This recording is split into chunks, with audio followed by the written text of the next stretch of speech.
Nshuti bavandimwe mudukurikiye, nshuti bavandimwe mudukurikira muduha igihe cyanyu, twongeye kubashimira, twongeye kubasuhuza aho muri hose mu byo murimo byose, tubifuriza ibihe byiza. Abo twatangiranye muribuka ko natangiye ibi biganiro mu mpera z'ukwezi kwa kane. Ndahamya ko hari umuntu umwe nzi watangiranye n'ikiganiro cya mbere akaba ageze ku kiganiro cy'uyu munsi. Ubwo sinzi niba hari n'abandi babashije kubikurikira, ubwo navuga ngo wenda hari aho byaba byarabakuye n'aho byaba byarabagejeje. Ubwo rero guhera mu uko kwezi kwa kane hari abo ijwi ry'Imana rindimo rihamanya nanjye, bityo bene abo ngabo nababwira ngo musabe imbaraga zo kumenya ukuri, kandi ukuri ntabwo ari ngewe kuvuga, ntabwo ari ngewe gukomoka mu ijambo ry'Imana. Buri wese rero aharanire gukomeza gusoma iryo jambo ry'Imana. Hari abo twagiye dutandukana nabo kubera iki? Kuko byabateye kwibaza ibibazo bimwe na bimwe batajyaga bibaza, kandi burya dukunda kwigumira aho tumereze neza, aho dushyushye.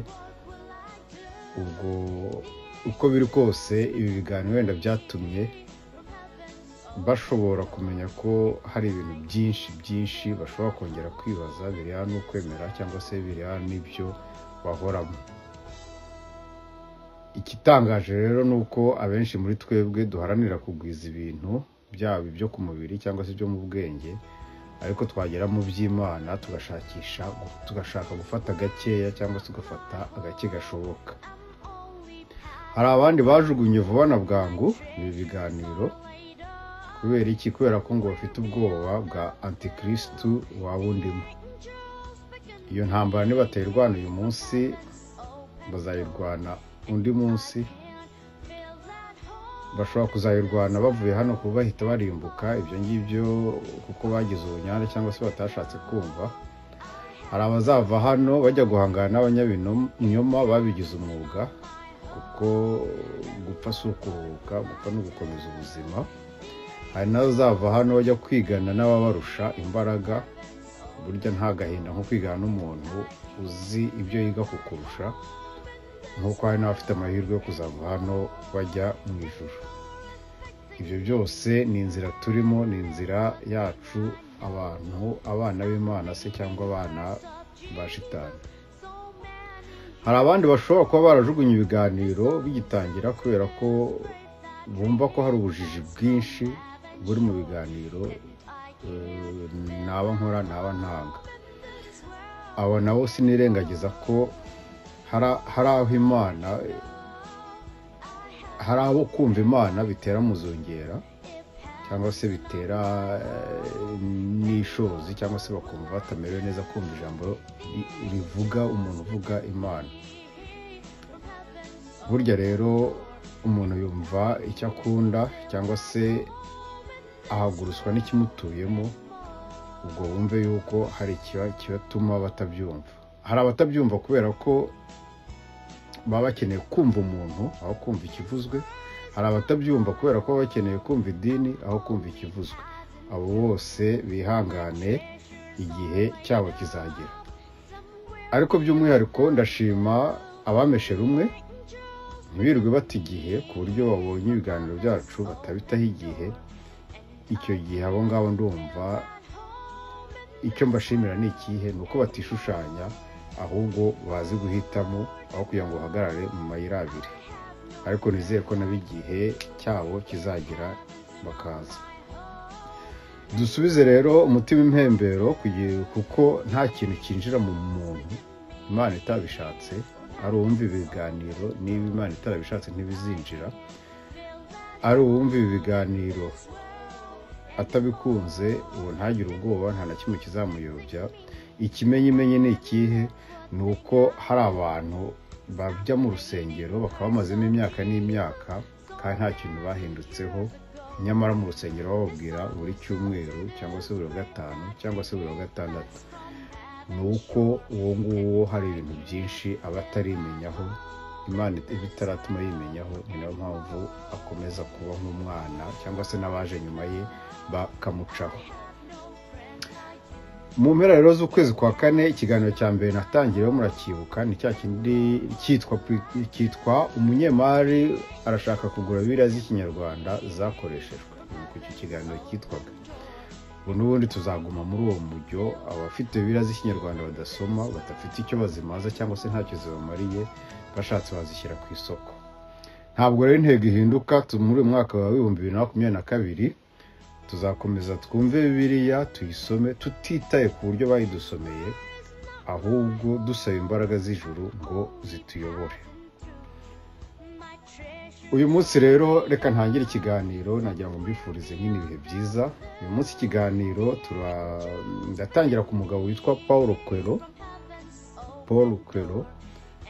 mu gitabo cye cyitwa La 5e montagne. Ntabwo naje kumukorera publicité, ariko ubwo ndagira ngo mbabwe ku iyo umugabo yandika ibintu byiza ku bantu bakunda ibintu bijyanye no mu gutekereza mu by'iyobokamana cyangwa se by'umwuka, kandi n'ibitabo bitoya, n'ibitabo byoroshye gusoma, ubwo abishoboye bazamusoma. Hari aho avuga ku nkuru y'umuhanuzi Eliya, niho abivuga muri iki gitabo. Iyo usomye neza iki gitabo ubasha kumva neza umusozi cyangwa se imisozi, ariko ubasha no kumva iriya ntambara Eliya yatsindiye ku musozi wa Karumeli, aho yari yahuriye na babandi bose bashakaga guhiga imana zabo, imana za Bayali. Uyu mugabo wenyine uvuga ku misozi, cyangwa se n'abandi benshi bakunda kuyivugaho. Ubwo abakurikira ibyo mu Rwanda cyangwa se abakurikira ibica ku ma YouTube yo mu Rwanda, muzumva ko uyu munsi abapasiteri benshi badukanye ngo ngewe ngo ntabwo nkorera kuri uriya musozi, ngo iyo ngakorera ku musozi ngo w'ubuhanuzi, ngo njye nkorera ku musozi wo kwigisha, ngo ukorera ku musozi w'itangazamakuru.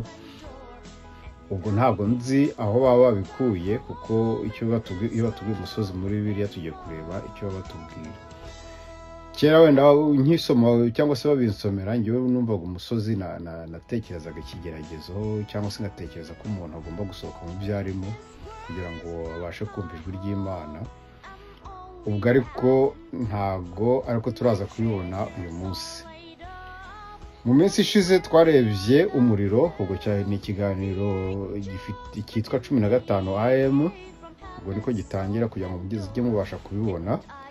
Tureba ku izuba, ukwezi n'inyenyeri, icyo ni ikiganiro 17 AM. Reka uyu munsi noneho turebe ku misozi n'udusozi muri Bibiliya. Iyo umaze kumva ijambo icyo rivuga muri Bibiliya, icyo gihe wemerewe kugenda urikoresha ahantu hose, utitaye ku gitabo urimo kurisomamo, utitaye ku mutwe urimo kurisomamo, buri gihe uzasanga rivuga ikintu kimwe. Ubwo rero urugendo rw'uyu munsi tugiye gukora na Bibiliya, tugiye kureba ijambo umusozi. Bizatuma mwumva ahantu hose muzaba murisanga, kuko ryanditsemo inshuro nyinshi kugira ngo mubashe kumva icyo rivuga.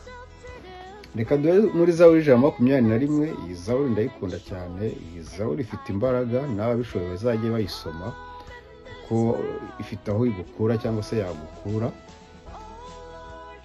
Iyo Zaburi ku murongo wayo wa mbere agira amaso nyahanze impinga y'imisozi, mbese nzatabarwa n'uvuye hehe.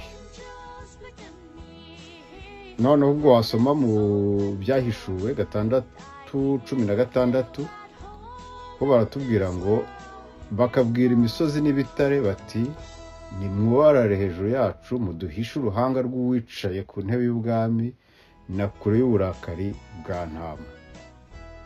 Uyu wa mbere wo muri Zaburi arimo kwibaza umusozi uzamutabara uwo ari we. Murabyumva neza ko ntawe usenga umusozi, ntabwo umusozi usengwa. Ubwo rero ko umuririmbyi wa Zaburi hano arimo gusaba, arimo kureba imisozi, cyangwa se amaso yayarebesheje mu misozi, nuko umusozi ushushanya Imana, umusozi ushushanya urukundo rw'Imana.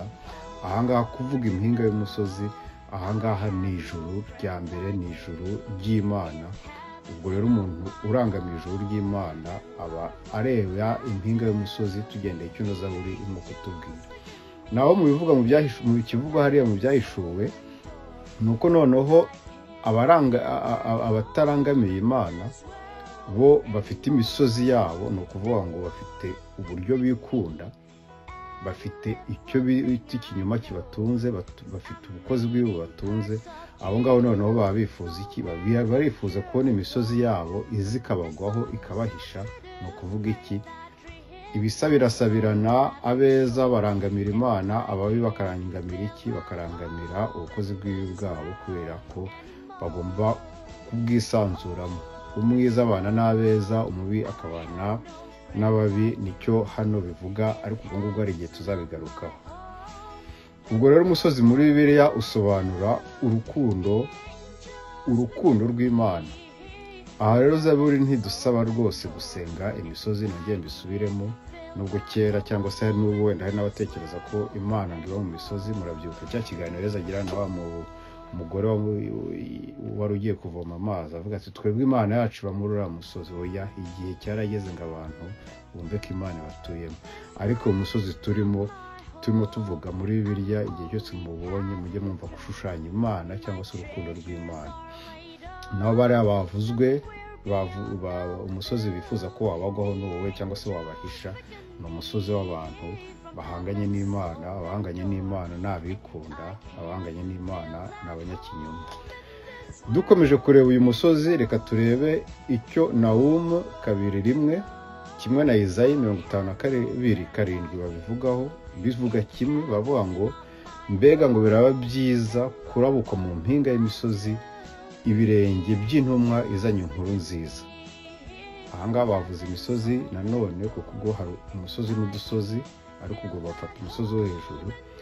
Aha birumvikana ko uvuye mu musozi atigisha neza kurusha abandi, uvuye mu musozi ntabwo ari we uzana inkuru nziza kurusha abandi. Ahubwo aha birashushanya iki? Birashushanya Yezu ugaragara mu mpinga y'imisozi cyangwa uri mu mpinga y'imisozi. Ni ukuvuga ngo urukundo rw'Imana, urukundo nyarukundo, Yezu ruje rutugana kugira ngo rutubwire iki? Ubutumwa bwiza buhe? Ubutumwa bw'amahoro. Nta wundi uvugwa hano rero ni Yezu Kristo, ntabwo ari imisozi. Yezu ni wowe mwami w'amahoro, ni wowe wenyine utanga amahoro uko isi itayatanga. Ibyo ngibyo ni Yezu ubwe ubyivugira.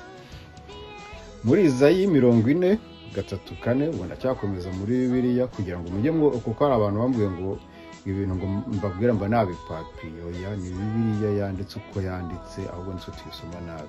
Muri Izayi 40:3-4 baragira bati muringanirize Imana yacu umuhanda ahantu h'amayaga, akabande kose gasibanganywe, umusozi wose n'akanunga kose bisizwe.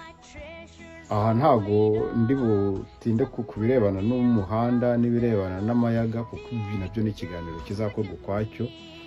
Ntabwo nubwo ndi buvuge ku kabande kagomba gusibanganywa, kuko ibi nabyo bizaba ikiganiro ukwabyo. Ariko umusozi wose n'akanunga kose bisizwe, ni ukuvuga ngo ukwishyira hejuru ni uriya musozi, mu yandi magambo ubwibone, kuko ubwibone butandukanye n'urukundo. Akanunga nibwo no kuba agasozi gatoya, ni ubwibone butuza gukunda mugenzi wacu. Umusozi wa mbere ni ubwibone butuma tutemera Imana cyangwa dupinga Imana. Akanunga ni iki? Ni ubwibone butuma dupinga cyangwa se twanga bagenzi bacu. Ubwo rero ahangaha nanone nibyo mpora mbabwira, ijambo ry'Imana ryanditse ku buryo rimwe na rimwe rivuga ikintu cyiza, ubundi rikavuga ikibi. Nta nubwo bitunguranye. Kubera iki? Kubera ko ikibi n'icyiza bihora birwana, ukuri n'ikinyoma bihora bihanganye. Ibyo ngibyo ndumva mubizi. Ubwo rero mvuzeho gatoya, imihanda mu mayaga ni ukwakira inyigisho nzima. Ni nayo mpamvu tugomba gukuramo ibinyoma cyangwa se ibyo binogo, hagasigaramo inyigisho nzima kugira ngo inzira muri Bibiliya ni iki? Ni ukuri. Umusozi n'akanunga, montagne colline, nawe ugasobanura iki? Ugasobanura yuko tugomba kugabanya cyangwa se gukuraho burundu iriya misozi badusaba gukuraho. Ubwo bwibone bwacu butuma dupinga, dusuzugura Imana. Ubwo bwibone bwacu butuma dupinga cyangwa dusuzugura bagenzi bacu. ubwo rero kugaruka ku Mana no kugaruka ku musozi, kugaruka kuri mugenzi wacu no kugaruka ku kanunga, kuko imisozi tubonye ko ivuga ibyo bintu bibiri. Niba Imana rero iri hejuru y'umusozi, nuko iri hejuru y'ubwibone bwa buri wese, igomba kuba n'uri hejuru y'ubwibone bwanjye. Hejuru y'akanunga nuko ubwo ngubwo Imana ibasha kujya hejuru y'ubwibone butuma nsuzugura mugenzi wanjye.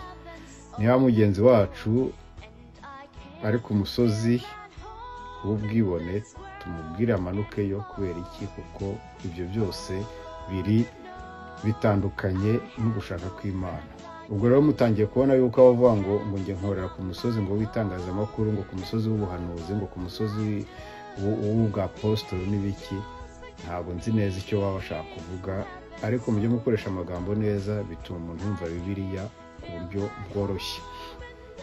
Twongeye tugaruke muri Luka 21:21, aho Yezu avuga ku mperuka.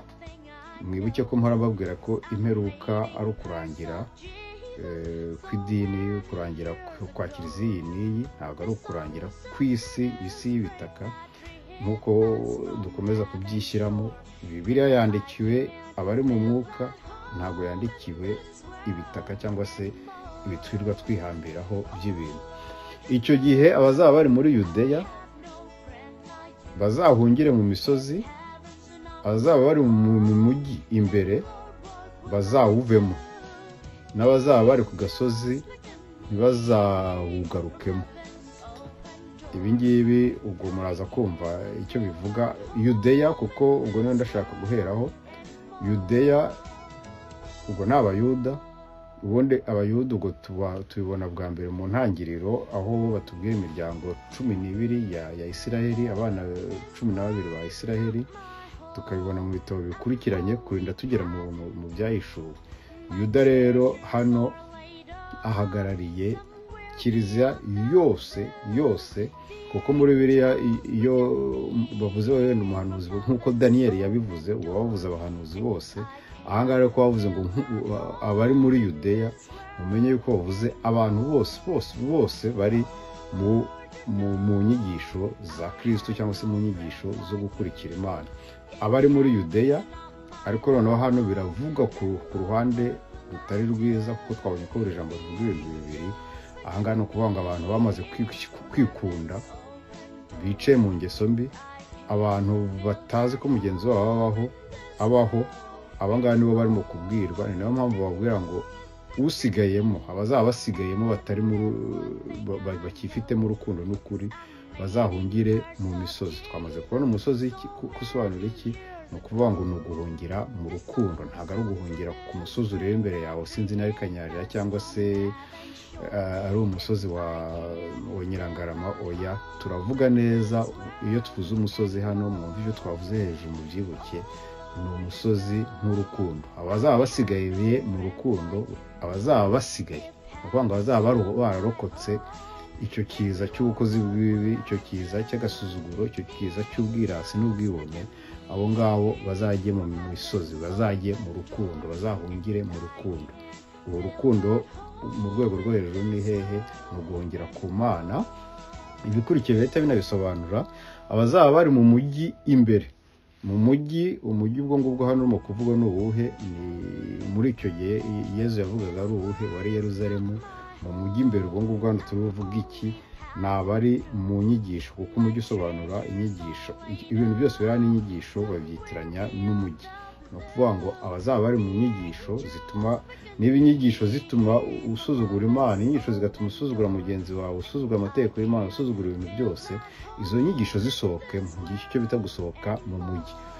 N'abazaba bari mu gasozi ntibazawugarukemo. Ahangaha ho biranasobanutse. Ni ukuvuga ngo abari mu rukundo rw'Imana n'urwa mugenzi wabo, bo ibyo byigishwa muri ayo madini, ibyo bikorwa n'ayo madini cyangwa se nabo babigisha, bagomba kwitandukanya nabyo. Ni ukuvuga ngo ufite amahirwe aracyari mu rukundo, narugumemo.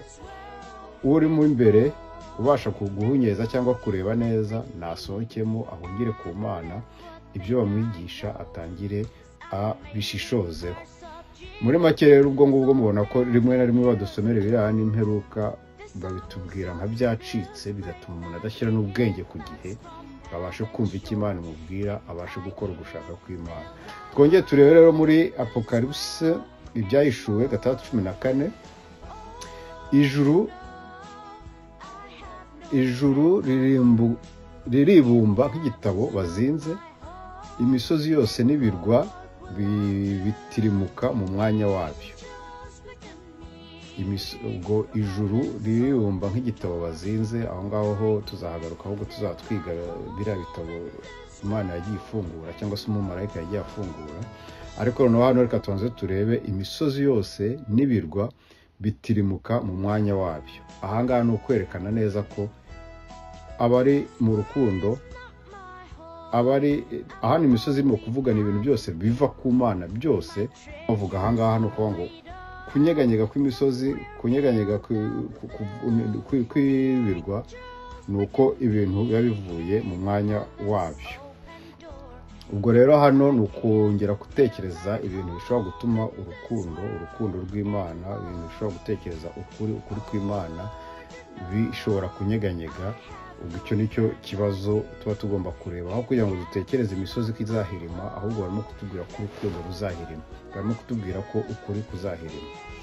Aha rero ndashaka kubwira abantu batwumva cyangwa se badukurikira ko iyo Bibiliya isomwe nabi, umuntu akaguma ku muryango w'ijambo, mu yandi magambo ku nyuguti, bibyara ubuyobe bwinshi, ndetse rimwe na rimwe abantu bakajya kure y'Imana. Hari benshi bagiye bahungira mu misozi muri iyi minsi, cyangwa se bataye n'akazi kabo. Nk'uko twabibonye hejuru, abo bantu barimo kwibeshya. Imisozi ivugwa muri Bibiliya cyangwa se umusozi bagomba guhungiraho muri Bibiliya, umujyi bagomba guhunga muri Bibiliya, ntaho uhuriye n'ibyo barimo kureba, nta nubwo uhuriye n'ibyo barimo kuvuga. Ariko kubera gusoma Bibiliya nabi, ubwo kandi nabumva ntawe natera ibuye, ariko icyo ngicyo ni ikintu gisaba ngo ongera wicare hasi umenye ibyo urimo gusoma icyo bikubwira. Umuntu wese uri mu idini risoma Bibiliya nk'uko inyuguti zibivuga, ni uwo gusabirwa. Nyamara igisekeje none ni uko benshi bari muri ayo madini cyangwa se bayisoma uko yanditse, ari abambere bakubwira ko babigezeho, ko bagezeyo. Yewe niyo ugize n'icyo umubwira akubwira ngo haranditswe ngo, gusa ntabwo nzi iyo haranditswe ngo abavuga niba iyo haranditswe ngo iba yamurikiwe. Ariko kandi nicyo nzahora mbabwira, ndashishikariza abantu gukomeza gusoma Bibiliya, kabone naho wasoma ari inyuguti, kuko igihe kizagera ubashe kumva ibanga, ubashe kumva iryo jambo ry'Imana rihishe inyuma yayo, kuko hari ibyo tubona ariko hari n'ibitagaragara. Ibanga rero nta rindi, ni ukwemera ko Imana ishobora kuvuguruza ibyo wishyizemo hafi ya byose, kuko rimwe na rimwe ikibazo tugira ni uko n'Imana ishatse kukubwira wowe uvuga ngo igira wenda biza. Ubwo rero tugerageze kwicisha bugufiya kugira ngo ijambo ry'Imana ridusange. Ubwo rero umaze kumva icyo umusozi usobanura, kuko umusozi usobanura urukundo rw'Imana ndetse n'Imana ubwayo, byatuma wumva Yezu impamvu yasengeraga mu musozi w'imizeti. Ubwo muri Bibiliya y'abarokore handitsemo umusozi wa Elayo, cyangwa se mu gifaransa Mont des Oliviers. Nuko uyu musozi Olivier ubwayo isobanura urukundo, kuko Yezu yajyaga mu musozi w'urukundo, ni ukuvuga ngo ni ugusubiramo, ni umusozi w'urukundo. Urukundo ni umusozi, akajya no mu musozi w'urukundo, kuko iriya Elayo cyangwa se imizeti bisobanura urukundo. Ubwo nabyo tuzagenda tubigarukaho. Urongera wumva impamvu Imana yagiye ibonekera Moyize cyangwa Musa mu gitabo cya Exode iri ku musozi. Nuko umusozi nanone usobanura urukundo. Imana ntabwo uzayisanga, ubwo ndavuga mu buryo bwo kwigaragaza, naho ngaho igomba kwigaragariza. Urongera nanone usobanukirwa impamvu bakubwira umusozi wa Siyoni, batubwira ko hari abantu baririmbaga indirimbo zo gushimira. Ibyo ngibyo ndabasoma muri Apocalypse 14:1-3, bakubwira ko umwana w'intama agaragara ku musozi wa Siyoni. Iruhande hari abantu benshi barimo baririmba kuri uwo musozi wa Siyoni, baririmbira uwo musozi wa Siyoni. Aha nanone ntabwo baririmbira umusozi cyangwa baririmbira umwana w'intama, ahubwo baba baririmbira Imana, baba baririmba urukundo rw'Imana. ibi nanone biratuma wumva muri Zakariya 14:14 aho yandika agira ati uwo munsi azashinga ibirenge bye ku musozi w'imizeti uteganye na Yeruzalemu aherekera mu burasirazuba. Uwo musozi w'imizeti uzasadukamo kabiri uhereye iburasirazuba uherekeza iburengerazuba, uhinduka igisiza kinini cyane. Igice kimwe cy'uwo musozi kizashyiguka kigana mu majyaruguru, ikindi kigane mu majyepfo. Nuko muzahungire mu kibaya cy'imisozi yanjye. Aha nanone Imana ituvuga gufungira mu kibaya cy'imisozi yayo ni ikihe? Ni ukuvuga ngo guhungira mu rukundo, no gushaka urukundo n'ukuri kwayo. Icyo ni icya mbere. Aha ngaha barongera bakubwira ngo uwo munsi azashinga ibirenge byo ku musozi w'imizeti. Aha ngaha ni umunsi, iyo bakubwiye ko Imana yashinze ibirenge ku misozi, ari umunsi w'imperuka. Aha rero ni ukwigaragaza kwayo Imana igaragaye, hakurikiraho urubanza. Uteganye na Yeruzalemu ubwo nababwiye ko ari umujyi ukaba usobanura inyigisho zikoreshwa mu idini. Ubu ngaha turacyari mu nyigisho. Aherekera mu burasirazuba, ubwo burasirazuba nabyo tuzabireba igihe tuziga amerekezo mu buturo bw'Imana. Ni ukuvuga ngo batweretse umusozi w'imizeti, ni ukuvuga ngo umusozi w'urukundo. Umusozi ubwabyo ni urukundo, kuko imizeti nayo ni urukundo. Uteganye na Yeruzalemu, icyo uwabonye urukundo akurikizaho ni ikihe? Ni ukumenya n'ukuri cyangwa se kwakira ukuri. Aherekera mu burasirazuba mu buturo bw'Imana. Uwo musozi w'imizeti uzasadukamo kabiri. Gusadukamo kabiri cyangwa gucikamo kabiri ni ukuvuga ngo ni imperuka. Uhereye iburasirazuba werekeye iburengerazuba, ubwo ni ukuvuga ngo ibintu bikajya mu mwanya wabyo ukurikije urukundo cyangwa se kuri muri ibyo bintu. Uhinduka igisiza kinini cyane, no kuvuga ngo aho wamanutse wageze ku rwego rwo hasi, kuko niba wavuye ku musozi ugakurikizaho agasozi ukarinda ugera aho ugera ku gisiza, urumva ko ibintu biba byadogeye. Igice kimwe cy'uwo musozi kizashyiguka kigana mu majyaruguru, nanjye wampa nkajya mu majyaruguru kuko mu majyaruguru ni heza. Ikindi kigana mu majyepfo ubu ni ukuvuga mu kuzimu, ni abazajya ikuzimu. Ni uko muzahungire mu kibaya cy'imisozi yanjye. Ni ukuvuga ngo ni ukujya ku gice kirimo imisozi y'Imana, ni amajyaruguru, mu burasirazuba. Ibyo tuzabigarukaho. Uhoraho, nesha umwijima turimo, kandi uduhe kugukunda wowe jambo ukuri n'ubugingo. Uhoraho, ineza yawe duhoreho, nk'uko amizero yacu ari muri wowe. Mugire ibihe byiza.